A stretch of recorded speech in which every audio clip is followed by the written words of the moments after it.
عن انس بن مالک رضی اللہ عنہ قال رسول اللہ صلی اللہ علیہ وسلم صلاة الرجل فی بیتہ بصلاة وصلاته فی مسجد القبائل ب25 صلاة وصلاته فی المسجد الذي یجمع فیہ ب500 صلاة وصلاته فی المسجد الاقصى ب50,000 صلاة وصلاته فی مسجدی ب50,000 صلاة وفی المسجد الحرام ب100,000 صلاة۔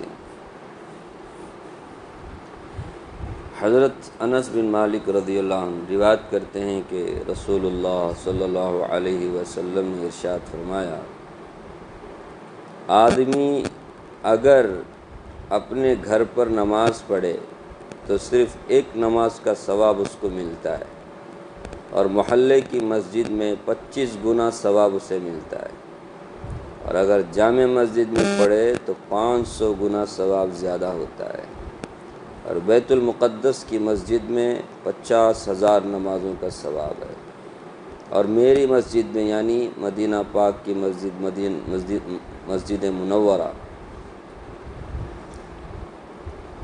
مسجد نبوی، اس مسجد میں 50,000 کا ثواب ہے، اور مکہ مکرمہ کی مسجد میں، مسجد حرام میں 1,00,000 نمازوں کا ثواب ہے۔ متعدد احادیث میں یہ مضمون وارد ہوا ہے کہ مکہ معظمہ کی مسجد میں 1,00,000 نمازوں کا ثواب ہے۔ حسن بصری رحمۃ اللہ علیہ فرماتے ہیں کہ مکہ میں ایک دن کا روزہ مکہ سے باہر 1,00,000 روزوں کے برابر ہے، اور وہاں ایک درہم جو تقریباً 4 آنے کا ہوتا ہے اس زمانے کے حساب سے، وہاں ایک درہم باہر کے 1,00,000 درہم کے برابر ہے، اور اسی طرح وہاں کی ہر نیکی باہر کی 1,00,000 نیکی کے برابر ہے۔ تیسرے فصل کی پہلی حدیث میں خود نبی صلی اللہ علیہ وسلم کا پاک ارشاد گزر چکا ہے کہ حرم کی نیکی 1,00,000 کے برابر ہے۔ بہت سی حدیث سے یہ معلوم ہوتا ہے کہ مسجد نبوی کا ثواب مسجد اقصیٰ سے زائد ہے، لیکن اس حدیث میں دونوں کا ثواب 50,000 آیا ہے۔ اس لیے علماء نے ان روایتوں کی وجہ سے حدیث میں توجیہ فرمائی ہے کہ یہاں ہر مسجد کا ثواب اس سے پہلی مسجد کے اعتبار سے ہے، یعنی جامع مسجد کا ثواب مسجد قبیلہ کے ثواب سے 500 مرتبہ زیادہ ہے۔ صورت میں جامع مسجد مطلب جمعہ جہاں پر ہوتی ہے اس مسجد کا ثواب 12,500 ہو گیا، اور مسجد اقصیٰ کا ثواب 62 کروڑ 50 لاکھ ہو گیا، اور مسجد مدینہ کا 3 نیل 12 خرب 50 ارب ہوا، اور مسجد حرام کا تو 31 سنگ 25 پدم۔ تو اس صورت میں مسجد مدینہ کا ثواب مسجد اقصیٰ سے بہت زیادہ ہو گیا، لیکن عام روایتوں میں مسجد حرام کا ثواب جو 1,00,000 ہے اس سے بہت زیادہ ہو گیا، اور بہتر ہے کہ جب مسجد شریف میں داخل ہو اعتکاف کی نیت کر لیا کرے۔ اول تو ہر مسجد کا یہی حکم ہے کہ جب نماز کے واسطے کسی مسجد میں بھی داخل ہو تو اعتکاف کی نیت کر لیا کرے، تاکہ اتنی دیر اعتکاف کا ثواب مستقل ہوتا رہے۔ مسجد حرام اور مسجد نبوی میں تو خاص طور سے اس کا خیال رکھے، یعنی جب داخل ہو تو اعتکاف کی نیت بھی کرے جہاں دعا پڑھتے ہیں۔ امام نووی رحمۃ اللہ علیہ نے لکھا ہے کہ یہ بہت اہم چیز ہے، اس کا بہت اہتمام چاہیے۔ تو نماز کا ثواب 1,00,000 کے برابر ملتا ہے، اس میں تو سب کا اتفاق ہے، لیکن بعض روایت سے معلوم ہوتا ہے نماز بول کے نہیں، جو بھی نیکی کی جائے حرم میں وہ نیکی حرم کے باہر کے 1,00,000 نیکی کے برابر ہے۔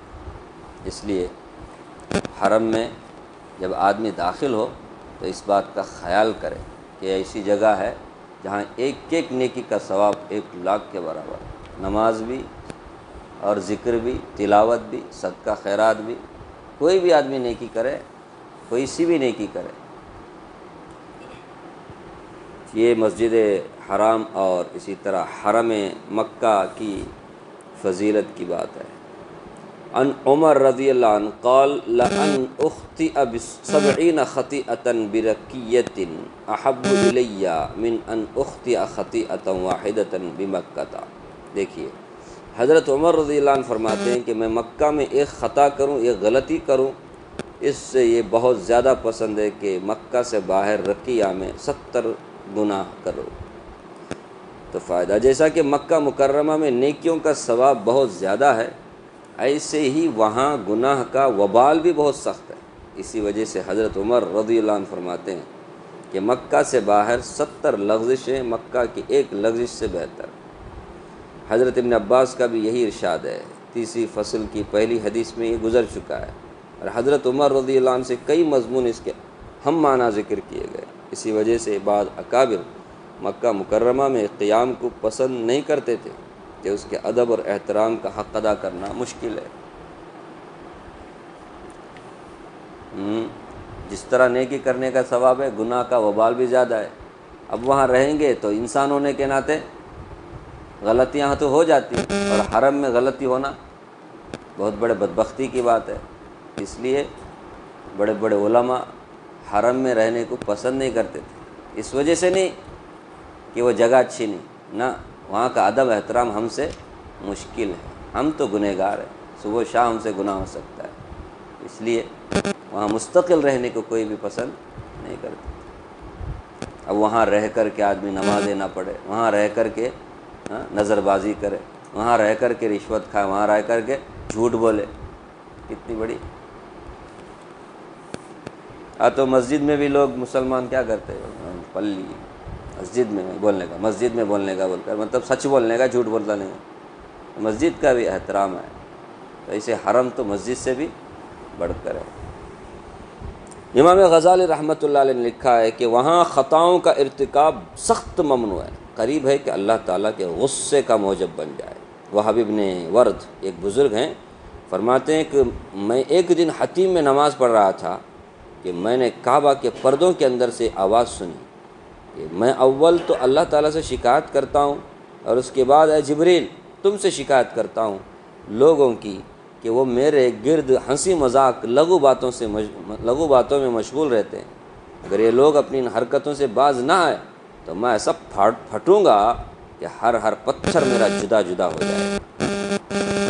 حضرت عمر رضی اللہ عنہ نے ایک مرتبہ قریش کے لوگوں کو مخاطب کر کے فرمایا، تم سے پہلے قبیلہ عمالقہ اس گھر کا متولی اور پھر منتظم ہوا تھا، ان لوگوں نے اس گھر کے احترام میں تساہل کیا اور تعظیم کا حق ادا نہیں کیا تو اللہ تعالیٰ نے ان کو ہلاک کر دیا۔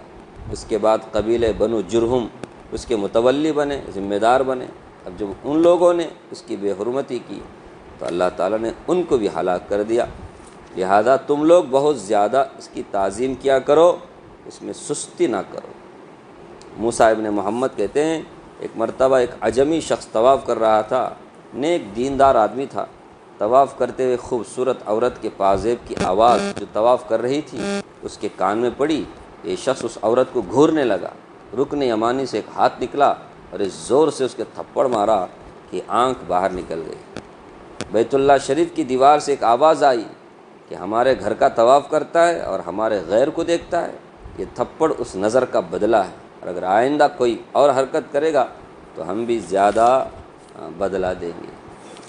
یہ ہر ایک کے ساتھ نہیں ہوتا، تھپڑ مارنا، تھپڑ رسید ہونا، ایسا ہوتا تو اچھا تھا، شاید اس کا ادب احترام باقی رہتا تھا، لیکن ایسا ہر ایک کے ساتھ نہیں ہوتا ہے نا۔ کتنا گناہ کرتے، پکڑتے کہ اللہ تعالیٰ فوراً نہیں پکڑتے۔ تو کعبہ کے اطراف اپنا طواف کرتے ہوئے بری حرکت کرنا اور گناہ کرنا بہت بڑا وبال ہے۔ ابھی کچھ بھی نہیں ہو رہا ہے، میں یہ کر رہا ہوں وہ کر رہا ہوں، اس کا یہ مطلب نہیں اللہ کو نہیں معلوم، سب اللہ تعالیٰ دیکھ رہے ہیں۔ اب اس کا وبال کس شکل میں اس کی زندگی میں ظاہر ہوگا اللہ ہی کو معلوم۔ اس لیے کبھی بھی حرم میں جا کر کے کوئی گناہ نہ کرے، وہاں جا کر کے نظر بازی۔ بہت افسوس ہوتا ہے طواف کرتے ہوئے بھی لوگ کیا نہیں کرتے، اپنی بری حرکت سے باز نہیں آتے، عجیب عجیب حرکتیں کرتے۔ اس کا تجربہ صرف کون بتا سکتے ہیں؟ عورتیں بتا سکتی ہیں کہ عورتوں کے ساتھ وہاں کیا ہوتا ہے، کیونکہ ایک جگہ ایسی ہے کہ وہاں عورتیں مرد ملنا پڑتا ہے، اور وہ ہے طواف کی جگہ. باقی سب جگہ آپ سپریٹ کر سکتے ہیں. یہاں مسجد میں یہ عورتوں کی جگہ ہے، یہاں مرد نہیں آنا. حرم میں بھی ایسا ہے، مسجد حرام میں ہو، مسجد نبوی میں ہو، جہاں پہ مرد حضرات نماز پڑھتے ہیں وہاں عورتوں کو نماز پڑھنے کی اجازت نہیں ہے. عورتوں کا الگ ہی سپریٹ جگہ ہے مسجد نبوی میں بھی، مسجد حرام میں بھی. لیکن طواف کی جگہ ایسی ہے، طواف کرتے ہوئے وہاں پر کوئی کسی کے اوپر کنٹرول نہیں کر سکتا. طواف ہے بھائی، وہاں عورتیں مرد کیا ہوتی ہیں، کبھی کبھی وہاں ٹچ ہو جاتا ہے. تو یہ ٹچنگ میں کیا ہوتا ہے، اللہ حفاظت فرمائے، غلط سلط حرکتیں کرتے ہیں مرد حضرات. عورتیں جہاں کتنا بھی بچنا چاہیں تو کچھ ایسے بدماش قسم کے لوگ ہوتے ہیں وہاں آ کر بھی اپنی بدماشی چھوڑتے نہیں. اپنی اپنی عورتوں کو آپ اللہ تعالیٰ ہم سب کو بھی نصیب فرمائے کہ اپنی عورت کے ساتھ ہم کیا کریں، اللہ تعالیٰ عمرہ اور حج کرنے کی ہمیں توفیق دے. تو وہاں اپنے ساتھ میں آپ کیا کرو، ان کو لے کے طواف کرو. اگر آپ الگ اپنی عورتوں کو ایسے ہی چھوڑ دیں گے، مردوں کے بیچ میں اگر گیا کام سے، عورتوں کے ہی بیچ میں کیا کریں طواف کریں. عورتوں سے ہٹ کے ادھر آپ مردوں کے بیچ میں گھس جائیں گے. بھیڑ اتنی رہتی ہے، اتنی بھیڑ رہتی ہے، ایک دم کھچا کھچ مجمع ایسا رہتا ہے، ایک دم ادھر بھی دبنا پڑتا ہے. تو ایسے میں موقع ملتا ہے شیطان کو. وہاں کیا کرتا ہے، بدماش قسم کا آدمی اپنی وہ بری حرکت ظاہر کرتا ہے. یہ میں ادھر ادھر کی بات نہیں کر رہا، میں اپنی عورت کو لے کے گیا تھا الحمدللہ. تو اپنی عورت کا تجربہ میں آپ کے سامنے رکھوں. اسی طرح رکھ صاحب بھی اپنی عورت کا تجربہ رکھے تھے. وہاں جا کر بھی لوگ کیا کرتے، اس طرح بدماشی کرتے. افسوس. تو یہ اسی لیے حدیث آپ صلی اللہ علیہ وسلم نے بیان فرمایا کہ وہاں جانے کے بعد آدمی کو ڈرنا چاہیے. وہاں کی نیکی بھی بہت زیادہ ہے، وہاں اگر گناہ آدمی کرے تو اس کا وبال بھی بہت زیادہ ہے. اللہ ہم سب کو حج نصیب فرمائے، عمرہ نصیب فرمائے. جو اب تک نہیں جا سکے، اللہ تعالیٰ اپنی قدرت سے غیب سے ان کے لیے سہولتیں، ضروریت کیا کہتے ہیں، آسانیاں مہیا فرمائے. اور جو لوگ گئے ہیں اللہ ان کے حج کو بے حد قبول فرمائے. آمین یا رب العالمین.